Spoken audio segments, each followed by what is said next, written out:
করে দেখো বুড়ি, তোমার মা ওই আগুনের দিকে চেয়েছে, মনে মনে ওই প্রার্থনাই করছে, আল্লাহ তোমার কাছে যদি বিনিময় লাগে তাহলে এই আগুনে তুমি আমাকে পোড়াও, কিন্তু কিন্তু আমার সন্তানের তুমি ভালো করো।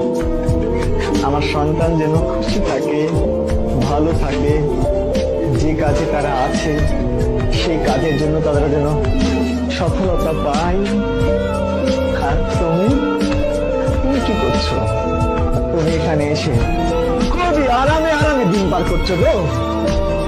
ওরকম নিয়ে তোমার কি বিবেক আছে? তোমার কি বিবেক আছে? তুমি কি একবারও তাদের কন্ট্রিবিউশনটাকে সামনে আনতে পেরেছো? কি বাবাকে ফোন দিতে চাইলা না? বাবার হার্ট অ্যাটাক করবে, ওই অনুভূতি তো আছে যে তোমার নিউজ, খারাপ নিউজ পেলে বাবা হার্ট অ্যাটাক করতে পারে। তাহলে কতটা যন্ত্র